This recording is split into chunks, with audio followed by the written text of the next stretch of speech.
Hello students. तो आइए आज हम करते हैं अपना topic conditions for the constructive and destructive interference. देखिए, आप लोग पहले पढ़ चुके हैं कि इंटरफेरेंस क्या होता है। एक बार दोबारा से रिवाइज करते हैं। देखिए, इंटरफेरेंस क्या था। It is the phenomena of redistribution of light energy in a medium or due to the superposition of the light waves coming from the coherent sources। यानी जब कोहेरेंट सोर्सेज से लाइट की wave आती है तब उसकी उनकी लाइट एनर्जी रीडिस्ट्रीब्यूट हो जाती थी, जिसे हम बोलते थे इंटरफेरेंस। और जब लाइट की इंटेंसिटी मैक्सिमम होती थी तो उसे बोला जाता था कंस्ट्रक्टिव इंटरफेरेंस, और जब मिनिमम तो उसे बोलते हैं डिस्ट्रक्टिव इंटरफेरेंस। तो आइए अब हम समझते हैं what are the conditions for constructive and destructive interference. तो मान लीजिए हमारे पास दो लाइट की वेव्स हैं। पहली वेव को रिप्रेजेंट किया y1 equals to a sine omega t से, और जो दूसरी वेव है उसको रिप्रेजेंट करते हैं y2 equals to b sine omega t plus 5।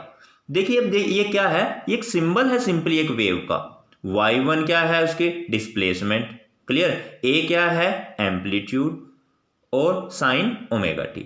ऐसे ही जो सेकंड वेव है उसको हमने रिप्रेजेंट किया y2 equals to b sine omega t plus 5। ये b क्या है, सेकंड वेव है जो उसका एम्पलीट्यूड है b, और फाई क्या है। अब ये फाई क्यों लगाया हमने, क्योंकि जो दो वेव हैं उनमें हमने मानना है कि कुछ ना कुछ फेस डिफरेंस हो सकता है। वो फेस डिफरेंस है हमारा फाई। दोनों के बीच का फेस डिफरेंस कितना हुआ, 5। और ए और बी क्या है, फर्स्ट वेव का एम्पलीट्यूड और सेकंड वेव का एम्पलीट्यूड, क्लियर। तो चलिए, अब सुपरपोजिशन प्रिंसिपल क्या कहता है कि ये जब दोनों लाइट की वेव एक दूसरे के साथ सुपर इम्पोज करेंगी तो y equals to y1 plus y2, यानी इनका टोटल डिस्प्लेसमेंट अगर हम फाइंड करें तो दोनों को ऐड कर दो।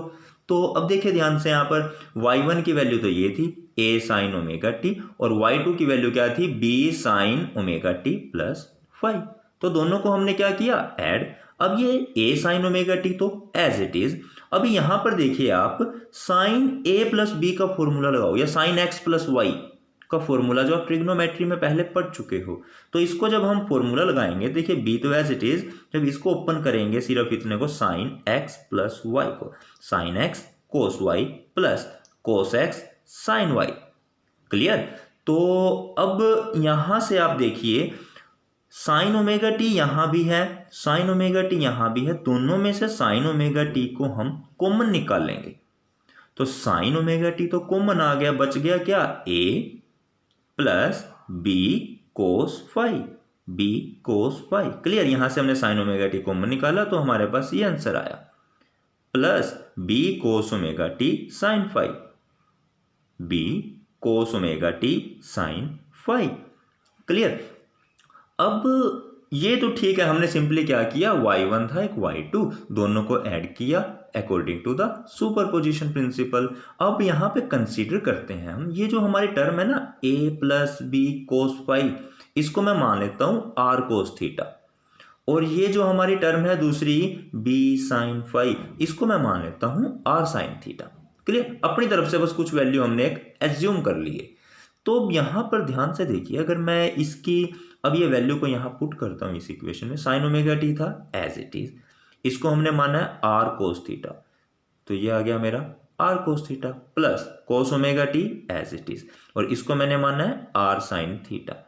अब यहां से देखिए आर और आर कॉमन है दोनों में, आर कॉमन, इधर बच गया साइन ओमेगा टी कोस theta plus cos omega t sine theta, कोस omega t sine theta, clear. ये कॉमन था, हमने अलग निकाल लिया। अब जरा ध्यान से देखिए y की वैल्यू क्या आएगी मेरे पास, y equals to r common था, ये क्या है, sine x cos y plus cos x sine y, sine x plus y का फॉर्मूला है। तो मैंने इस सारे की जगह पर केवल ये जो टर्म है इसकी जगह मैंने लिख दिया sign omega t plus theta, क्योंकि ये इसको जब ओपन करोगे तो आपके पास यही आने वाला है। चलिए ठीक है।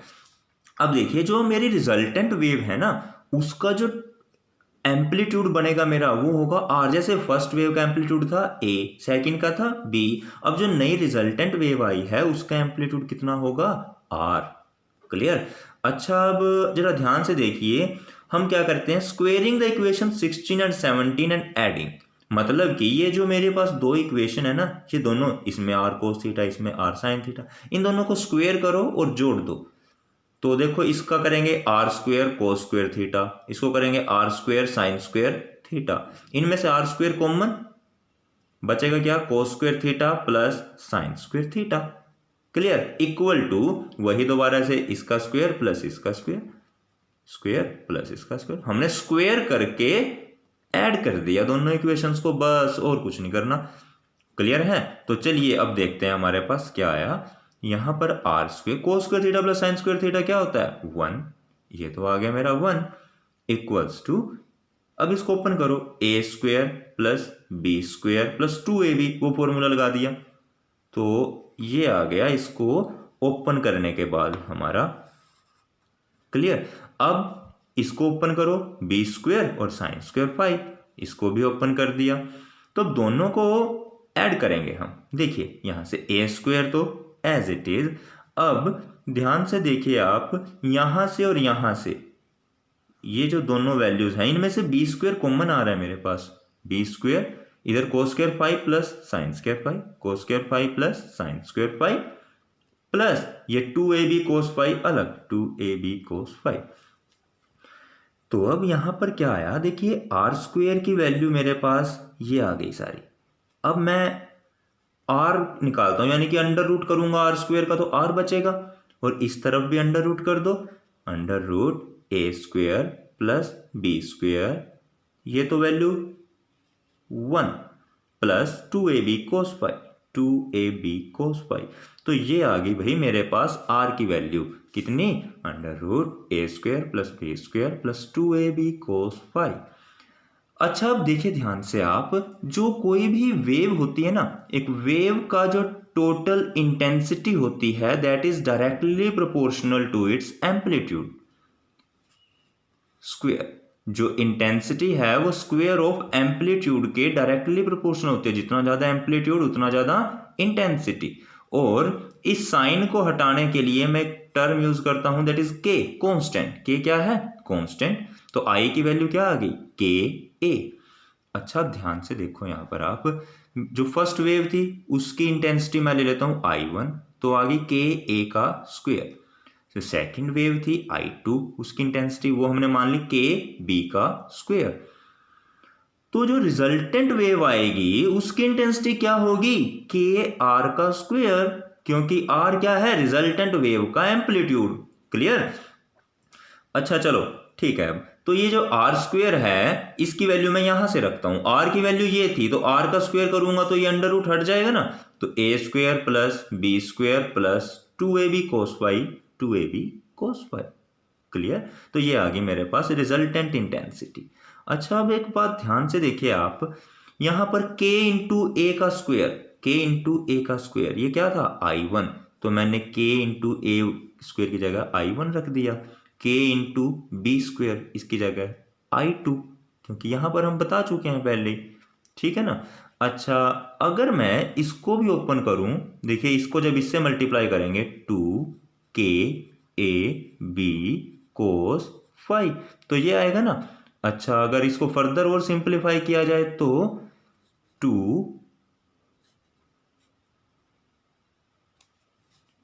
अंडर रूट के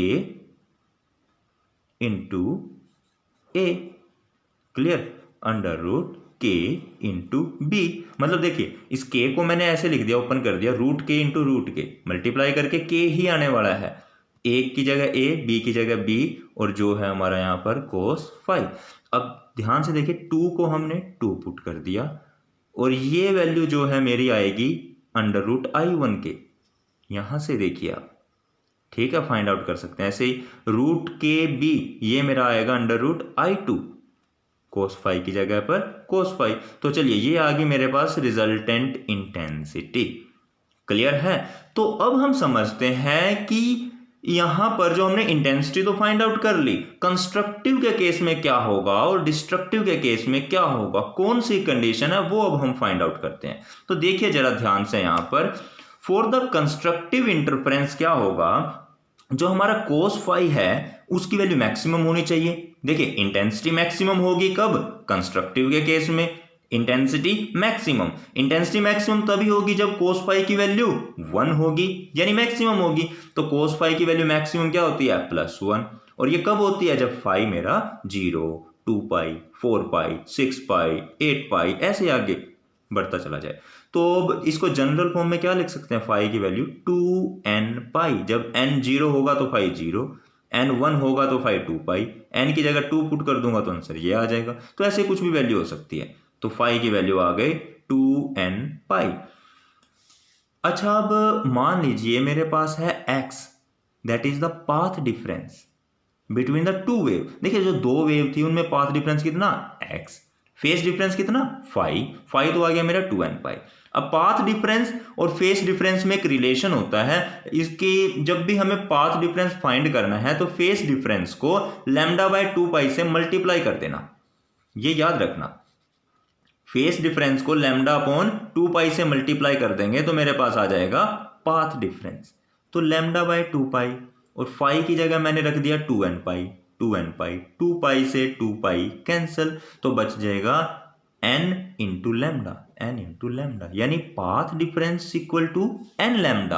अब जरा ध्यान से समझना कि जो हमारा कंस्ट्रक्टिव इंटरफेरेंस था उसके लिए ये दो कंडीशन हम दो तरीके से बता सकते हैं कि पाथ डिफरेंस जो है it should be the integral multiple of wavelength, यानी वेवलेंथ को किसी इंटीग्रल नंबर से मल्टीप्लाई करने पे मुझे मिलेगा ये, या फिर जो फेस डिफरेंस है it should be equals to integral multiple of 2 pi का इंटीग्रल मल्टीपल, या फिर 0, ये जो 0 आया था, या फिर जैसे 2 पाई 2 को फिर 2 से मल्टीप्लाई कर दे 4 पाई, तो इंटीग्रल मल्टीपल ऑफ 2 पाई भी हो सकता है। क्लियर। तो अब जरा ध्यान से देखिए, यहां पर condition for the constructive interference eight a point is the phase difference between the 2 point. जो फेस डिफरेंस है between the 2 waves reaching the point should B 0। ये फेस डिफरेंस या तो 0 होना चाहिए या इंटीग्रल मल्टीपल ऑफ 2 पाई का integral multiple, ये था ना 2n पाई। या फिर इसी को हम कैसे एक्सप्लेन कर सकते हैं, path difference should be the integral multiple of wavelength. So this is the required condition for constructive interference. तो अब देखिए डिस्ट्रक्टिव इंटरफेरेंस को समझते हैं हम। डिस्ट्रक्टिव इंटरफेरेंस में क्या होना चाहिए, cos फाई की वैल्यू मिनिमम होनी चाहिए। मिनिमम वैल्यू क्या होती है, -1 होती है cos फाई की मिनिमम वैल्यू तो। और ये -1 कब कब होती है, जब फाई मेरा या तो पाई हो या 3 पाई या 5 पाई 7 पाई 9 पाई 11 पाई, इनमें से कुछ भी वैल्यू हो सकती है, ठीक है ना। तो अब इसको जनरल फॉर्म में लिखा जा सकता है। अगर मैं एक जनरल फॉर्मूला बनाऊं इसका, 2n - 1 पाई। कैसे, देखो अब n की जगह 1 पुट करके देखो आंसर आएगा पाई, n की जगह 2 पुट करके देखो तो आंसर आएगा 3 पाई। तो कुछ भी पुट कर लो ये वैल्यूज आएंगी। तो ये मैंने जनरल फॉर्मूला बता दिया इसका फाई का। तो अब जरा ध्यान से देखो, मैंने क्या बताया था, पाथ डिफरेंस इक्वल है λ/2 पाई इंटू में फेस डिफरेंस। तो जब यहां पर फाई की जगह मैं ये वाली वैल्यू पुट करूंगा 2n - 1 इंटू पाई से पाई कैंसर, तो मेरे पास आंसर आएगा 2n - 1 λ/2। और इसको सोल्व कर लो, बस सिंपली ये आ गया। अब डिस्ट्रक्टिव इंटरफेरेंस के लिए कंडीशन देखिए क्या है कि जो फेस डिफरेंस है ना दो वेव के बीच का, that should reaching at a point should be the odd integral multiple of pi. देखो पाई था, 3 पाई 5 पाई, ये सारे ओड नंबर है ना, तो odd integral multiple of pi. या फिर जो पाथ डिफरेंस है between the 2 wave reaching at a point should be the odd integral of the half wavelength. λ/2 का मल्टीपल है ना, तो हाफ वेवलेंथ का ओड इंटीग्रल होना चाहिए। या तो पाई फेस डिफरेंस पाई का ओड इंटीग्रल, और जो पाथ डिफरेंस है वो किसका ओड इंटीग्रल होना चाहिए, आपका हाफ वेवलेंथ का। क्लियर। तो देखिए ये तो हमने कंस्ट्रक्टिव और डिस्ट्रक्टिव इंटरफेरेंस की कुछ कंडीशंस पढ़ी हैं। अब कुछ इंपॉर्टेंट केस और हैं जो हम समझते हैं। देखिए जब भी कंस्ट्रक्टिव इंटरफेरेंस होता था तब cos फाई की वैल्यू मैक्सिमम यानी 1। तो देखो r की वैल्यू क्या थी, a square plus b square plus 2ab cos phi. अब cos फाई की जगह हमने क्या पुट कर दिया, 1। अब देखो किसका फॉर्मूला बना भाई, a प्लस बी स्क्वायर का फॉर्मूला बन गया ना, ये ओपन करेंगे तो a square plus b square plus 2ab। ठीक है, तो मैंने इसकी जगह ये लिख दिया। अब स्क्वायर से ये रूट कैंसिल, तो r की वैल्यू आ गई a प्लस बी। ठीक है, तो ये तो आई मेरे पास मैक्सिमम वैल्यू जो होगी एम्पलीट्यूड की, ठीक है ना, सॉरी डिस्प्लेसमेंट की। अब देखिए ध्यान से, जो आई मैक्सिमम है that is directly proportional to r maximum का स्क्वायर, ये हम पहले कर चुके हैं। तो अब यहां से आर मैक्सिमम की वैल्यू a प्लस बी, तो यहां मैं इसकी जगह a प्लस बी का स्क्वायर लिख सकता हूं। साइन को हटाने के लिए k यानी कांस्टेंट, तो आई मैक्सिमम की वैल्यू मेरे पास आ गई k इंटू ए प्लस बी का स्क्वायर। अब डिस्ट्रक्टिव के लिए कंडीशन क्या है, कोस पाई की वैल्यू -1 यानी r की जगह पर a square plus b square plus 2ab, cos pi की जगह -1। और ये किसका फॉर्मूला बन गया भाई, a माइनस बी स्क्वायर का फॉर्मूला होता है ये, तो हमें आता है पहले। ठीक है, तो अब स्क्वायर से रूट कैंसल, तो यहां पर बचेगा a माइनस बी। क्लियर, तो देखिए अब ये आया minimum value a minus b और मैक्सिमम वैल्यू थी a प्लस बी, तो मिनिमम वैल्यू लिख दो a माइनस बी, वही intensity proportional to r square. ठीक, तो आई मिनिमम की वैल्यू आर मिनिमम की जगह a माइनस बी रख दो। साइन को हटाएंगे प्रोपोर्शनैलिटी के, तो मेरे पास आ जाएगा k constant, k a minus b का स्क्वायर। अच्छा देखो ये तो y मिनिमम है और ये था मेरा i मैक्सिमम, दोनों को डिवाइड कर दो, क्या आएगा i maximum upon i minimum equal to a plus b square divide by a minus b square. Important है, कई बार क्वेश्चन पूछ लिया जाता है इससे रिलेटेड। क्लियर है, तो अच्छा मान लीजिए हमारे पास दो स्लिट हैं, एक की विड्थ है W1 दूसरे की है W2। क्लियर, और उस तो W1 से जो लाइट आ रही है उसकी इंटेंसिटी है I1 और W2 से लाइट आ रही है उसकी इंटेंसिटी है I2। क्लियर, तो अब वहां पर आपको ये फॉर्मूला याद रखना होगा उस केस में, W1 by W2 equals to I1 by I2 equals a square by b square. Clear, तो ये आपके लिए न्यूमेरिकल में कहीं पर यूज हो सकता है, तो इसको आप ध्यान रखना है आपने। Clear, okay, thank you and have a nice day.